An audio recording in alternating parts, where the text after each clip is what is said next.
Hello, everybody. It is so good to be here with everybody today. Sorry for hopping on a minute late, but literally just as I was about to go live, the storm sirens went off, and I was like, nobody really wants to be on the storm sirens. So I am so excited to be here with all of you, and today we are talking about how much does indie publishing really cost. For those of you who don't know who I am, my name is Katherine D. Graham, and I'm a fantasy author who hit the Amazon best-selling list last year. And I'm super thankful to have been able to do that with the help of readers and fellow writers, primarily from the Instagram community, but also through my email list. And one of the questions that I get asked the most is, how much did it really cost to self-publish a book or to indie publish a book? Because there's a conception that you can't publish a book unless you have a lot of money. And really, that's true in some cases, and in other cases, that's not true. So that's what we're going to talk about today. If you have questions as we go through the slides, please drop them in the chat. I will be answering them live. I am live even though you don't see me on the video. I've never used StreamYard for a slideshow before, but we're going to give it a try today. So before we get started, I want to just talk about what this video is. This video is a baseline cost consideration for 4 different types of indie publishing. Straight to Amazon publishing, this is going to be I don't have much money to work with, but I know Amazon's the place to go, so I'm going to do as much of it as I possibly can myself and put it up.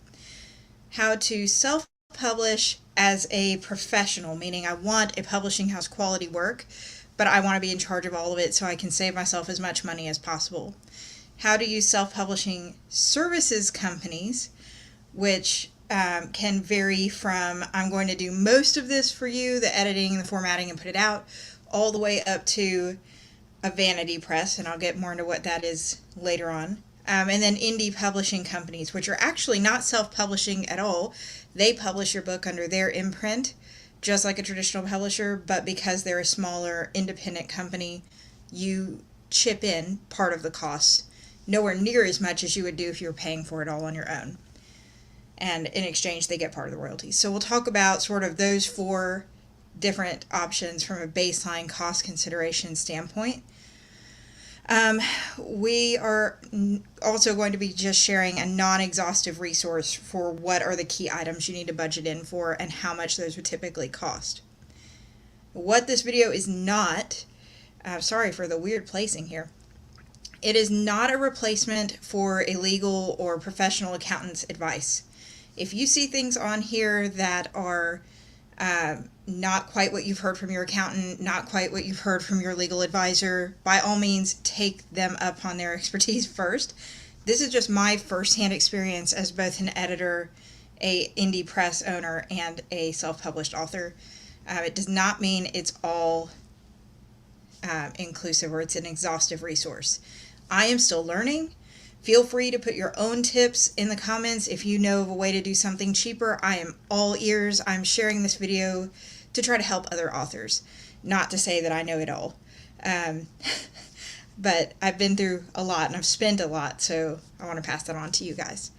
And then it's not an exhaustive resource. There are always going to be small bonuses like swag and character art and things like that that you can add on to your publishing journey that other authors might not feel necessary, so we won't really be getting into a whole lot of the budgeting around those smaller things.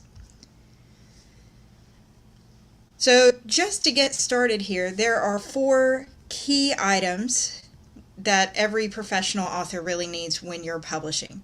Now, whether you do these yourself or you hire somebody to do them, those 4 things are, number 1, editing. The number 1 bad review that I see, or bad review notes that I see, both for my first books when I flopped as an indie author several years ago, before I came back and learned how to do it right and did it right, and for authors that are trying to put it out in a rush or on a really tight budget, is they scrimp on editing. If you have poor editing, your readers won't even want to read your whole book. So coming up with a solution for editing, it needs to be, in my opinion, one of the top things that you put up there. on your budget, whether that's software or something else, which we'll get into later. Number 2 is a cover, and I know cover and the word underneath it got overlapped here, but number 2 is a cover design.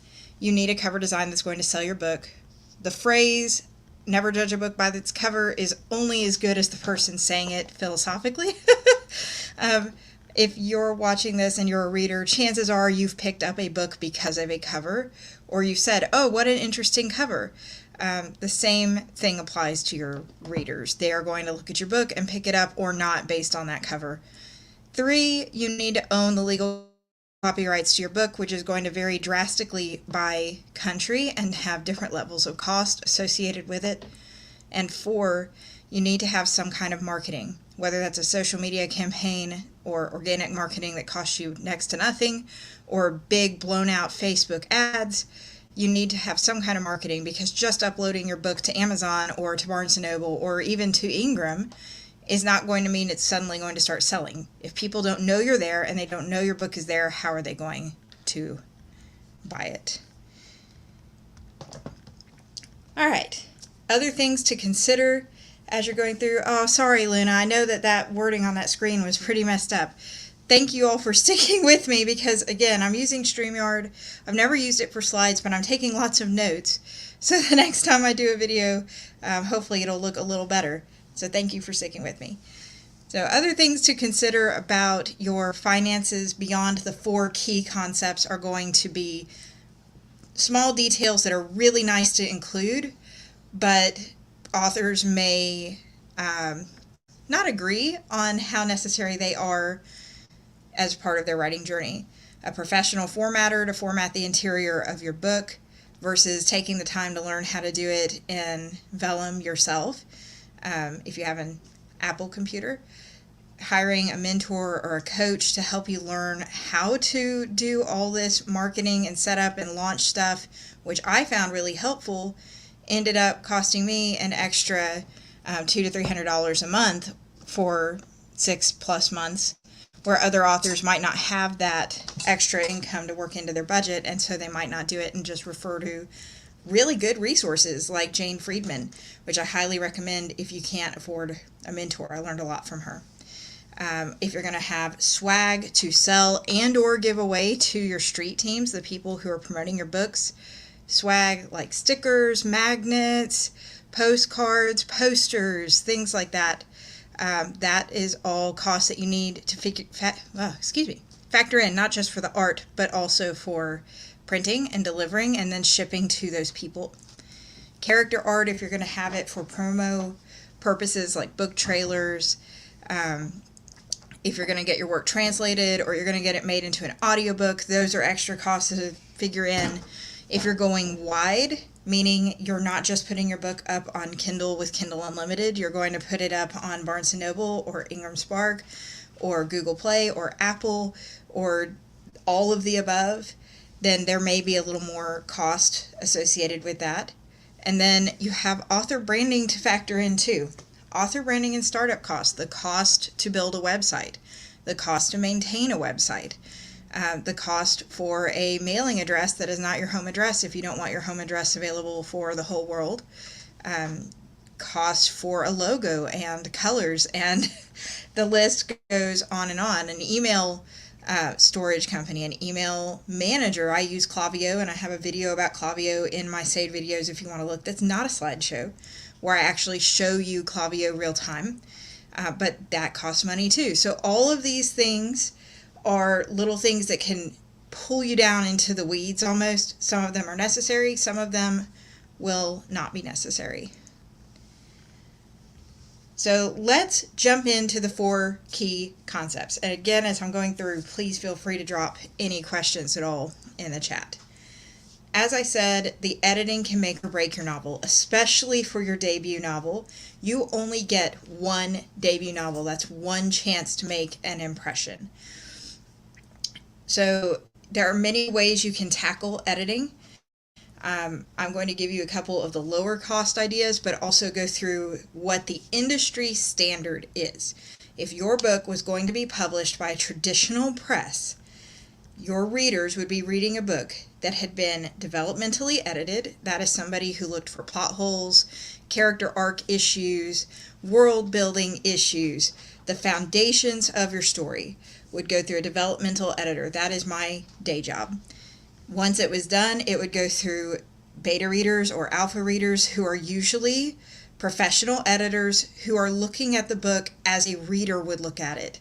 Not looking as much for those developmental issues from a writing perspective, but to give feedback on, how is my reader going to take this? Where is my reader going to be confused? It may make sense from a writing perspective, but it may not make a lot of sense from a reader's perspective. And then you can revise again. From there, it moves into technical editing. Without getting too bogged down on editing, I'll do a separate video about what editing is. Line editing usually comes first. That improves the readability and flow of your book. These are the people that rewrite parts of your sentences line by line. So they're the line editors. They are the most expensive editors besides a developmental edit. Then you have a copy editor who would look over it and look for grammatical errors and typos and make sure that your book matches the industry style guide, like, does it have Oxford commas or not? Are you using M dashes or N dashes with spaces or without spaces and correctly based on the industry standards? And then proofreaders are looking for things that slip through everybody else. When you're self-editing your work, you tend to develop page blindness. That means that your brain automatically corrects errors as it sees them.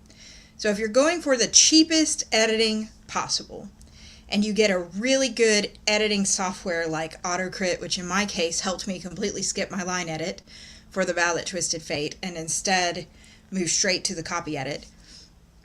If you get a really good software that helps you self-edit, maybe with some guidance of some editing tutorials, you would still, in my mind, need to at least invest in a proofreader. And that proofreader for a 100,000 word novel cost me about $300. I found her on Fiverr and vetted her, and she's actually an editor for a publishing company. There are good people on Fiverr that you can hire if you're looking to save a lot of money. I have a whole video about how to find a reputable editor on Fiverr. But you can also go to Upworks or Readsy or whatever platform of your choice. You can go to a writer group and find an editor who's willing to do a swap with you, like, hey, I'll do this for you and you do my proofread for me. But at the very, very least, even if you're going with straight to Amazon upload, to at least have somebody try to catch that those last errors are just essential to put out a quality book. And then if you have a formatter, the formatter will look at your book. They'll get it ready to print. If you don't use a formatter, you format it yourself, then you need to just go straight to the galley proofer after you format. But the formatter will get it done, and then you send it to a galley proofer. And what they are proofing is not necessarily your grammar and for typos. They will catch a couple of those if they're glaring, but they're looking for errors that happened during formatting. I believe Nora Roberts had a book that went to press. I could be wrong, but I think it's Nora Roberts. And the galley, which is what they call the document that gets printed, made it to print missing half or the entire first sentence of her first chapter. And to this day, when she does signings, she fills in that first sentence because it wasn't caught. And a galley proofer is supposed to catch that. They're supposed to catch chapters that got cut off halfway, hyperlinks that didn't work, and things like that. And the galley proofing is very cheap. I've never paid more than $40 for a galley proof, so that's pretty affordable. So at the very, very minimum, you're looking at a proofread or galley proofer. The important thing to realize about editing costs is they're based not just on word count, but also on amount of work needed. So while a proofreader is going to be pretty much just word count because the majority is going to be done, a line editor for the Vow That Twisted Fate, before I used Autocrit to edit it, wanted to charge me $1,600 for my line edit, which is about industry standard for 100,000 words. It's actually a little on the low side. Developmental edits for 100,000 words can vary from 1,500 into the thousands, like 2,000 or 3,000 for the developmental edit. And then the line edit is very similar to that cost. Because I got to skip my line edit and go straight to the copy edit, it cut that need for that first big edit out for me, which was huge. And Natalia, I see that you say $300. Yeah, it's about $300 for 100,000 words, but proofreading, again, is usually based off word count. So if your document is 50,000 words, it's going to be substantially less. And it depends, too, on what they're giving. Make sure that when you're booking a proofreader, you're booking a proofreader that's just proofreading, that you're not looking for a proofreader that will also be changing content or also be changing flow or also be checking for tone. All of those things are going to add to the cost of what you're paying. So yeah, at the end of all these things, if you were to go and pay for every single level of edit, plus an investment, we'll say a $300 annual or lifetime investment for an editing software, you are probably looking at close to $3,500 to $4,000, like $3,500 or $4,000 ish to make it through all 5 of these levels of edits. The beauty of self-editing is you take the amount of work that they need to do down, which means you no longer have to pay the full price that you would have. When I walked out of the Vow That Twisted Fate, I ended up paying $1,250 ish, right in there, maybe a few dollars more or less, plus tips, for my edits. So yeah, that's something to keep in mind. You're looking at how much editing you're wanting to do, and if you have a pro skill, you can trade that skill with somebody else. Let's say you're a good beta reader, maybe you can trade beta reads with somebody, and that will even itself out and you won't have to pay for it. But that's the gist of editing. Editing is going to be the most expensive part of your self-publishing process by far. Once you get the editing down, the rest of it sort of is downhill from there. Cover design is the next most expensive thing. And here I wanted to show you that there are a huge variety of options for covers. Getcovers.com excuse me, charges as little as $25 for a cover. I think they've even got some for like $5 or $10 or $15, but make sure you check the commercial use licenses on them. But Splitting Dawn, when I originally decided I was going to write it, I bought what I call a working cover. I want to have a cover to inspire me to keep writing. When I decided to actually publish it in the Realm of Darkness box set, I needed an official cover. And so I got that from getpremades.com, which is owned by the same parent company as getcovers.com. The pre-made that I bought, they adjusted the man's hair on it, but it was a pre-made. They didn't custom do that art. Like, it's not drawn by them. But it's a custom cover with elements that I don't have to worry about other people getting. That one cost me $150, and you can see the huge increase in quality from the Splitting Dawn on the left-hand side to the Splitting Dawn in the middle. These are ebook only covers, those two.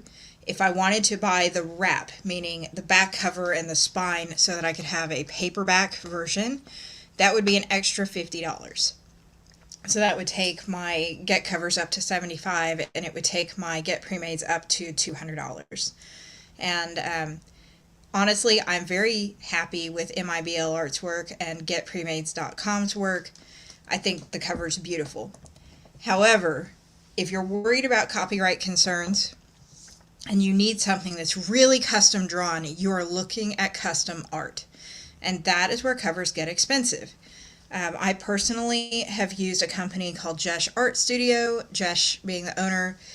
He took care of the custom artwork on the Vow That Twisted Fate. The custom art for that cover with the font and everything, the wrap for the paperback, the wrap and dust jacket sleeves for the hardback, and the ebook was all $375. That is for one platform, Amazon. When I decided to also put them on Barnes & Noble and also put it on Google Play, I had to pay for adjustments at $15 each, because Barnes & Noble's cover templates are not the same size as Amazon, so you can't just buy one and upload one. So yeah, I had to factor that in too. Going wide cost me an extra $45. Oh, thank you so much, Natalia. I'm in love with my covers. I like all of these covers. I feel like Splitting Dawn is better as a working cover because the images are real life people, and in my genre, that middle cover definitely hits on the head what my readers are going to be looking for more.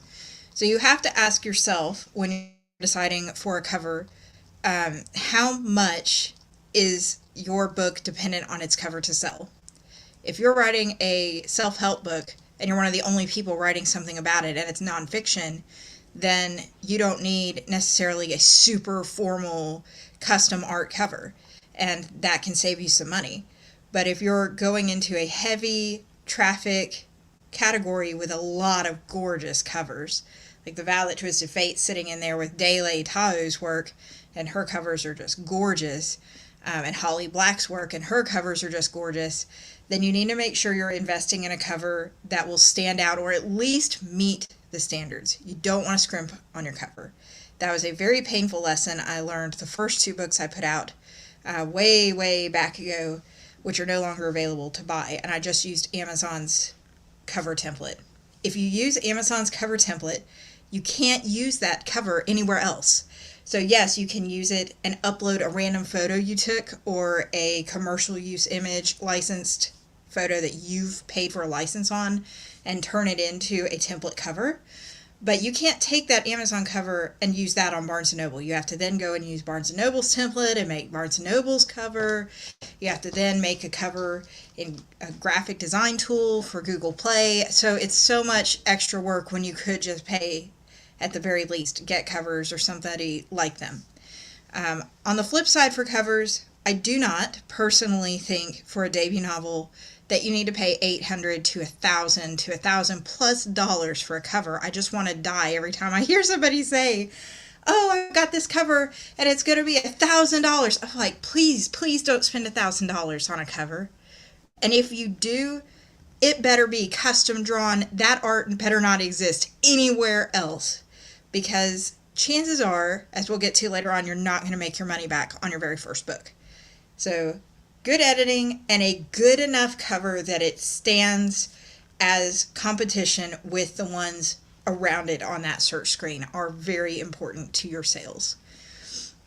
And you get an idea of a wide range, whether you want to go in that 25 bucket, 150 bucket, 375 bucket, or up.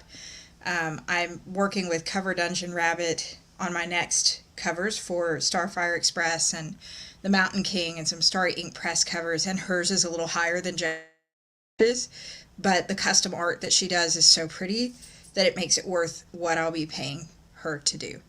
And since those are going to be hardbacks, that's a consideration too, because you have the under dust jacket art to do and then the dust jacket art itself.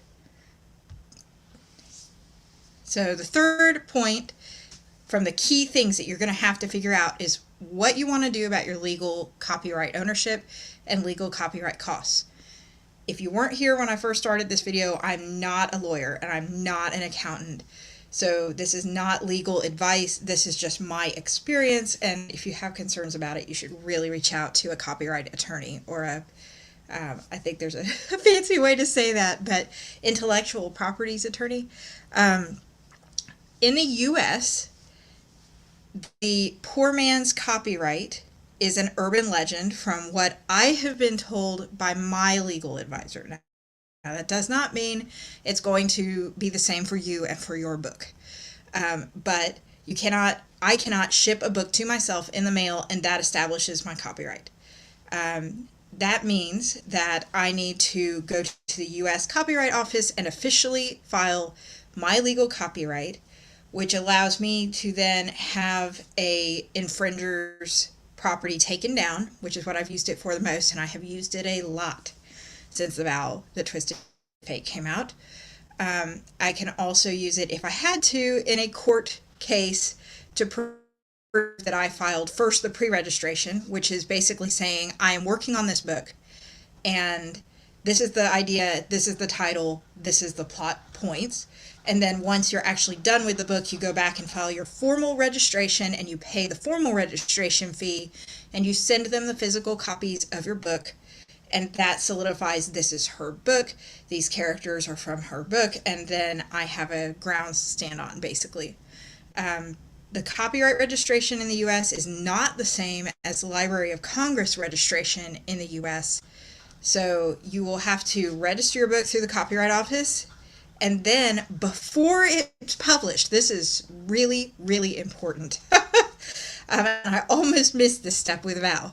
Before it's published, you have to apply to register it with the Library of Congress. If they approve it, they will give you a Library of Congress number that you have to print in your published versions with the city and state that you are in, basically, your publishing city. If it is not in the book, then that doesn't qualify for registered. So you have to get that number, not the application number, but the number they're going to send you once they process your application.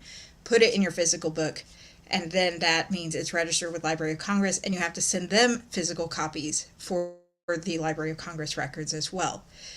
In the UK, there's different laws, and other countries there are different laws. Some don't have any copyright laws, some have registration. Like the UK, I believe, also has a library similar to the US's Library of Congress where you are supposed to submit your book, but I don't know what that process is. So if you're in one of those countries, it may be worth looking into.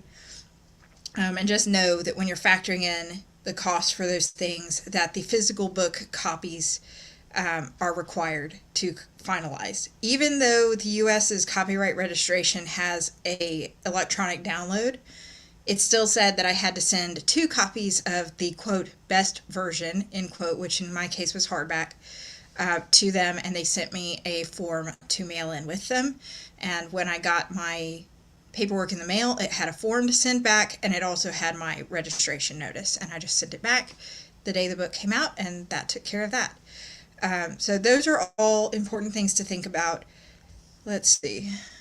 Got a comment over covers. Alicia Shepard. I've done custom book cover art and only charged $500 for front, back, spine, and everything was hand painted. That is a steal for hand painted covers. Yeah. That's great. So, yes, when it comes to legal copyright, again, the main reason you're doing it is to protect your intellectual property. I've got a couple things that I've learned in the past year that I'll insert here before we move on, which is, 1, the way that this helped me was last fall, Splitting Dawn, which had not even been published yet. It's not out anywhere, as you all know. Even my ARC team and my street team doesn't have it. I had sent it to a single beta reader. Splitting Dawn ended up on a pay-by-chapter website. They got 8 of my 17 chapters uploaded onto this pay-by-chapter website. They had 80 followers that were watching all of them, and a Google search pulled it up, and they kept my name on the book. Created a swipe account, and they were getting paid for my book that isn't even out yet. So I had already copyrighted it. I always copyright my book before I send it out to editors, before I send it out to beta readers. Every single book that I do is copyrighted. So when I went to this pay-by-chapter website, which is a reputable company, it wasn't a rip-off company, I had to send them a photocopy of the copyright registration and my driver license to prove who I was, to get them to take down the pay-by-chapter stuff, to get them to basically refund their people and protect my property, which stank. It was an awful lot of work. But other cases through the year, I've seen the Vow That Twisted Fate pop up for free, both legitimately and not. And I have to get those taken down because Amazon has exclusivity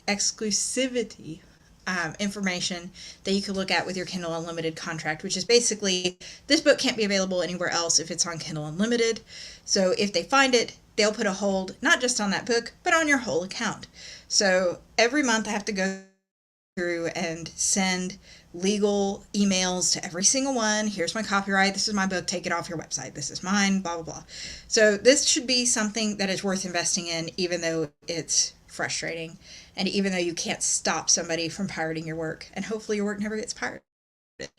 The final point on here is ISBNs. Your ISBN numbers go on the back of your book. There are a couple myths and a couple facts that come with ISBNs, but the summary version is you have access to free ISBNs, which will save you $125 to $155, depending on what time of year you buy them, from Amazon or from Barnes & Noble, if you choose to use them. But that ISBN can only be used on Amazon, and it can only be used on Barnes & Noble. You can't use it anywhere else. So where I can get a paperback ISBN for the Vow That Twisted Fate, I can use it on Amazon, and then I can use it again on Barnes & Noble. I can't do that with Amazon's. So that means tracking more than one ISBN for things like Goodreads, for things like BookBub. Goodreads uses that ASIN number to point readers to the site. So if you go to Goodreads, you like this book, you click buy on Amazon, and it takes you there. It's a lot more work if you're not the owner of your ISBN and you have different numbers for every single platform. So that's just something to keep in mind. You don't have to do it to do your first book by any means, especially if you're doing exclusive to Amazon. But if you're not doing exclusive to Amazon, you may want to consider ISBNs. And you do need a separate ISBN for your paperback and your hardback and your ebook if you're selling your ebook directly from your website. But if you're not selling from your website, neither Barnes & Noble nor Amazon require a ISBN number for an ebook. So this brings us to the last of the core concepts that you're really going to be marketing in for your books. That is marketing costs. Marketing costs can vary from physical copies of your book or author copies, which are going to range based on word count and production cost for your distributor. You'll need these for book bloggers, ARC readers, advanced reader copy readers, and for prizes that you give out for giveaways and stuff like that. You're going to need to factor in ads of some kind. Even if all you're doing is social media graphics to promote your book and it's all organic, which is mostly what I do, so yay, you still have to be able to have graphic software to make that on. I have Canva Pro. I've got a whole video about how I use Canva on my channel, but that's a cost that I pay every year.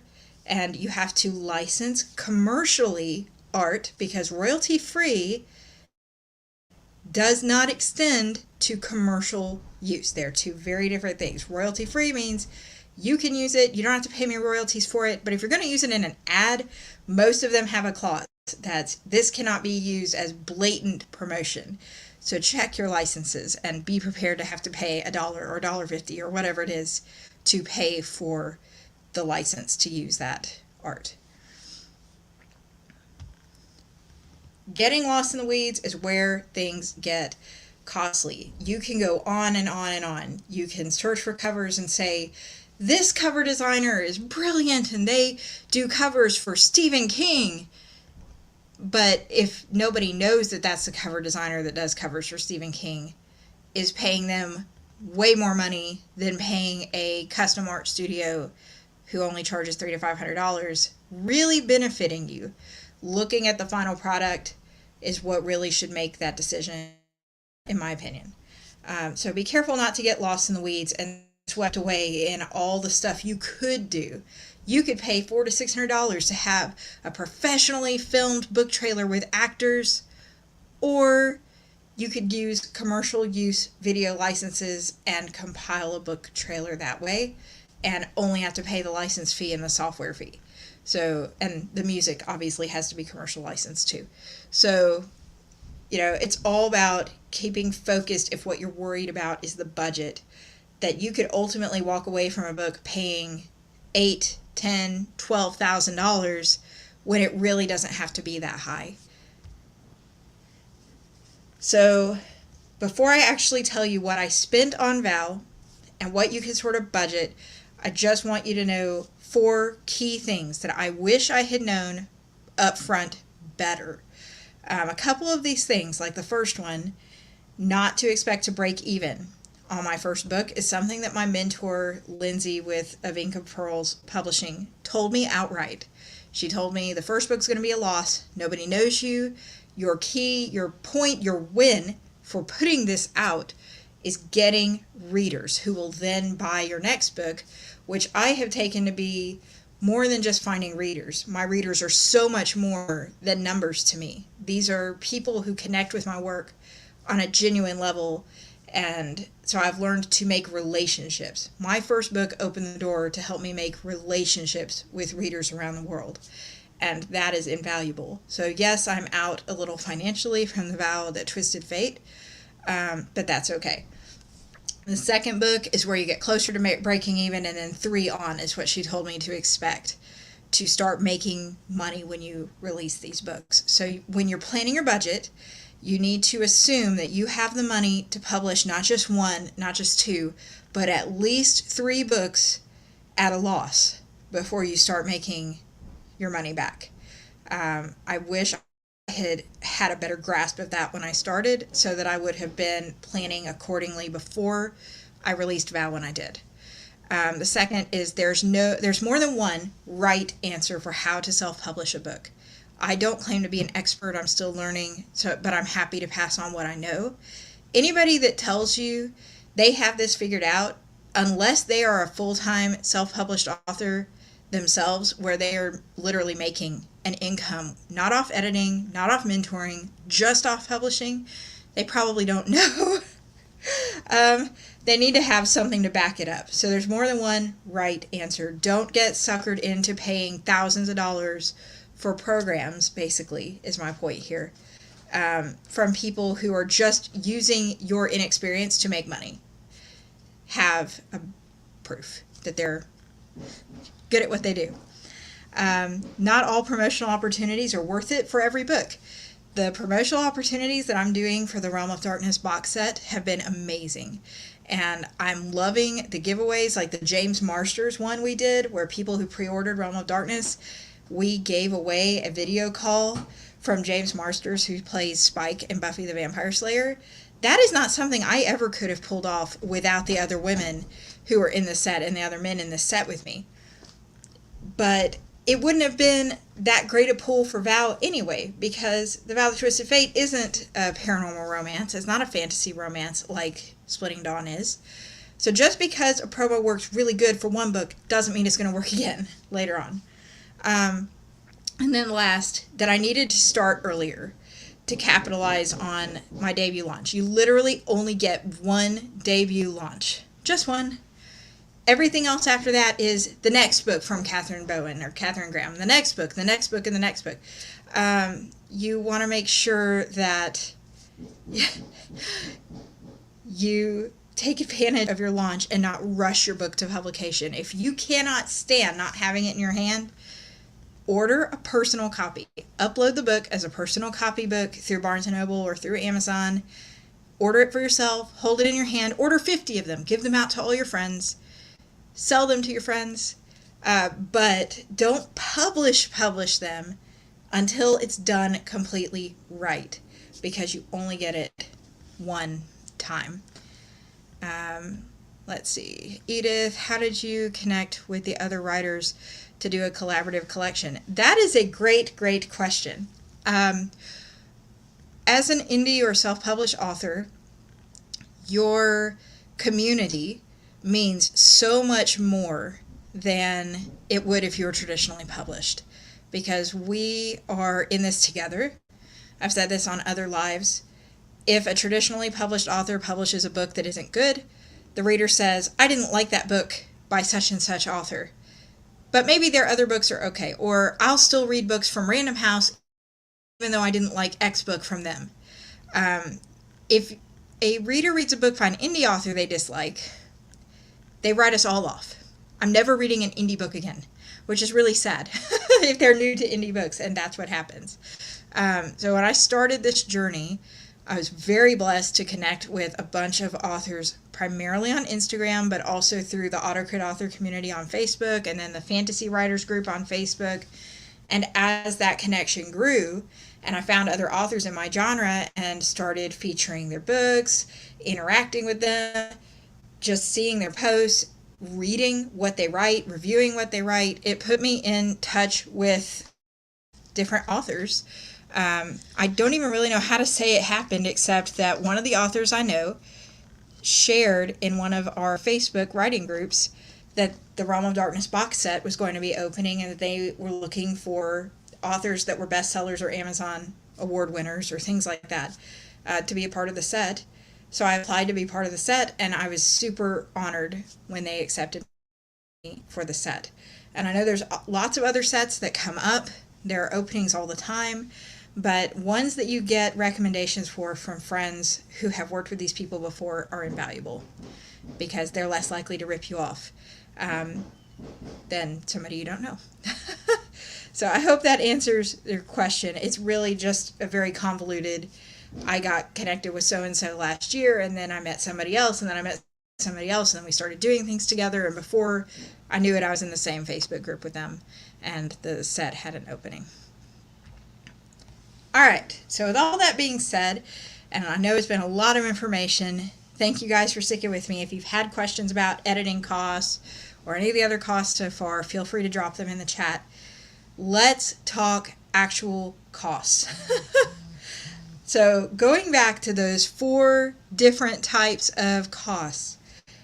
Type number 1, the straight to Amazon people. Straight to Amazon people. If you are going to self-publish, you're going to put it on Amazon and nowhere else. You're going to put it in Kindle Unlimited. You're going to use their cover creator. You're going to pay for a commercial use license to upload into their cover creator. This is all something that I have done, so this is from my personal experience. If you're going to do it for a 100,000 word book, and the only thing you're going to pay for is a proofread and literally your copyright, which is another 125, you're even going to use Amazon's ISBN number, then when it's all said and done, you can upload your book into Amazon for a $300 proofread, a $125 ISBN if you're going to use it, if not, chop that off, and then the formatting, because I can't format my own stuff. Amazon does have a formatter, but my formatter is only $30. So it's like, why would I go to that effort when I could literally pay $30? So I needed the commercial use license, which was $2. I needed the formatting, which is $30, and then obviously the proofread before it goes out.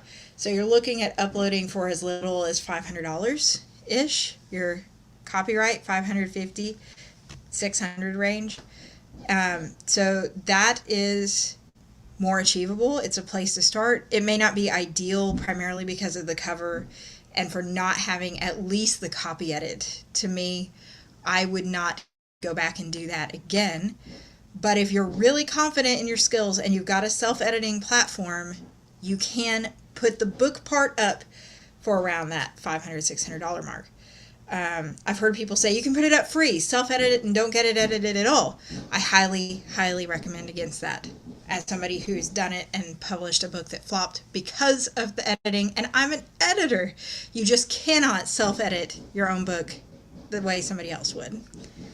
If you're going to do it pro, meaning you're going to put out an industry standard book, you're going to do all the levels of editing, you're going to get the professional cover that we will say is going to be $500 for the sake of argument, even though mine was $375 by the time I did all the corrections and then got the Spanish version and then got the audiobook version.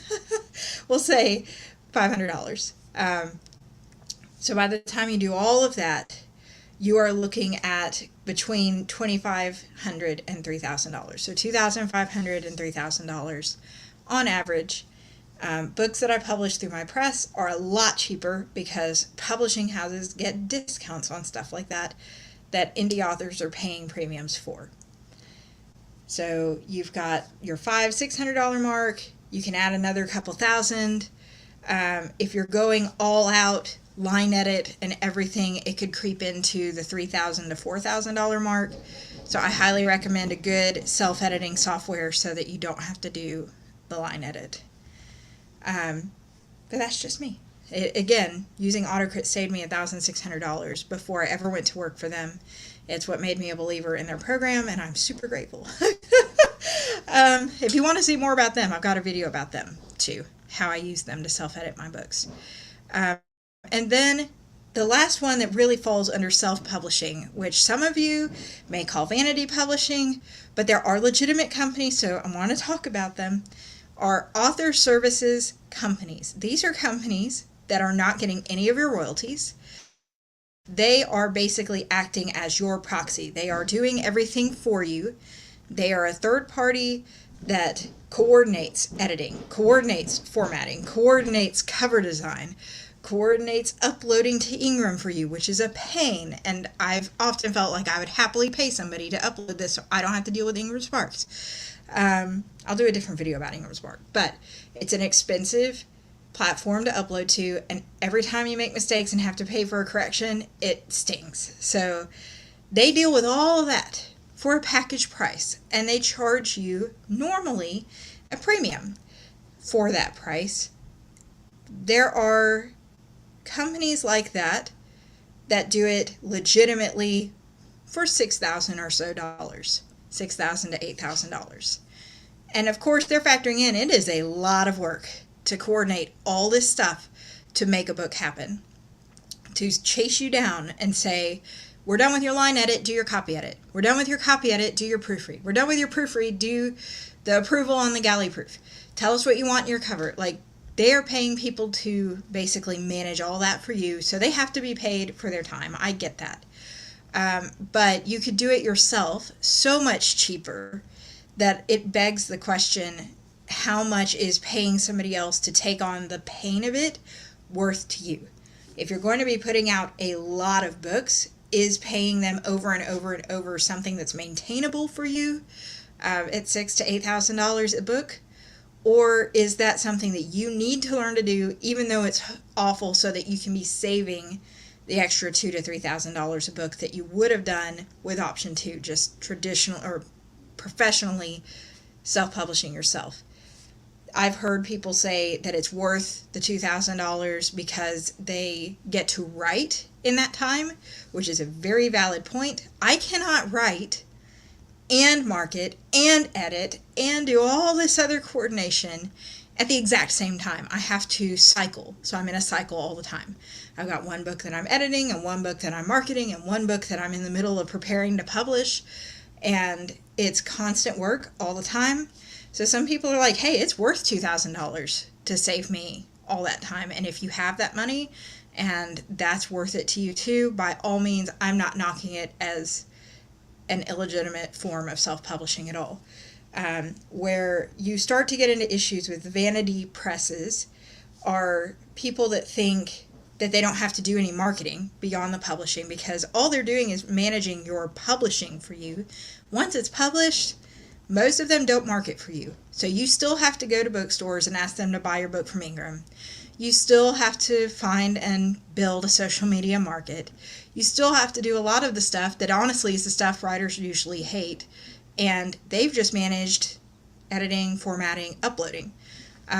So those are all points I make, not to say that I think they're invalid for what they do, just to bring it up for understand what you're paying for, read your contract thoroughly before you sign with a company like that, and understand that because they are not making royalties off your book, they have nothing vested in your book.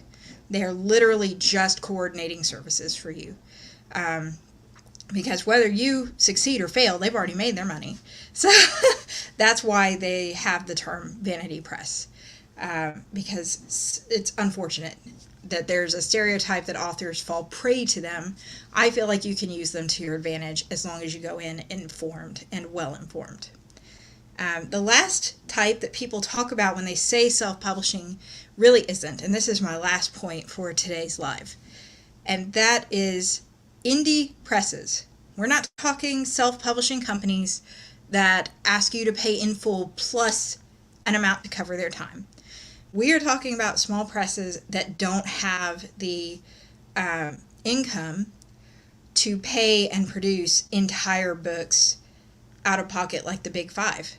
And in exchange for them doing all that same support plus usually marketing, they give you a cheaper package where you are owning part of the cost to publish and they are owning the rest. And there are several reputable indie publishers. There's a term hybrid publisher that is the same concept. But an indie publisher will always split your royalties with you. You'll get more with them than you would get with the big five because they are splitting the amount that you're investing to get that book out in the world. They have less to lose. If your book flops, they're still going to lose stuff, but they're not going to lose as much as somebody who signed your book, gave you in advance, and then has nothing to show for it. In many ways, indie presses have a reputation for being take-all companies, but often that's not the case. Often they have to be stricter about what they take because they can only handle so much every year for volume. So I don't feel like this is self-publishing because they are handling your book like a traditional publisher in every way, except that you are paying in toward your fee. So if they say they're an indie publisher and they want $6,000, I would put my hands up and walk away. That's just me. Because I know how much it costs to publish a book, and I know, being a publishing owner, that they get discounts on this stuff. So there is no reason they should be charging me more than it would cost me to do it myself. But if they come to me and say, we're willing to sign your book, we have all these marketing opportunities and connections to go ahead and immediately put it in a bookstore, and your part is going to be $1,800. Well, that's the cost of one edit and a proofread, or a copy edit and a cover design. So for that, it might be worth considering. So that is an option. Again, I don't consider it self-publishing because you have a contract and you're not the one organizing all the work, and you're also not keeping all your royalties. But because they're intertwined so much, I wanted to bring it up on the video. So yeah, if you go basic, $500 to $600 straight to Amazon or straight to Barnes & Noble, they have Barnes & Noble Press now too. Ingram, you can add another $175 on there because they have setup fees to deal with, but they will put your book wide. There's also options like, draft to digital, which I've not personally used, but I have friends who don't charge you anything up front for helping you get your book ready to distribute, but you still have to get your own editors, and then they take a percentage of your royalty for you. So you've got a lot of options there. Middle tier, you can expect to spend between $2,500 and $3,000 to $4,000, depending on how much editing you need. That's you trying to put out a book at a professional rate, and it will be more if you get stuck in the weeds. Again, just full transparency. And then you've got your self-publishing companies, and those are going to be $6,000, $8,000. And then you've got your indies, which are in between. And they will quote you based on book. So I got a quote for a series that you guys don't know about yet from a indie press before I started Starry Ink Press, and my portion would have been $2,300. Totally reasonable for a buy-in for the series, but I just felt like I could do it myself after doing Vow, so I'll either rue the day I made that decision, come back and check a year from now, right? Or it'll have worked out to be the best thing. So, yep. So that is the gist of all of this. Do you guys have any questions for me to answer?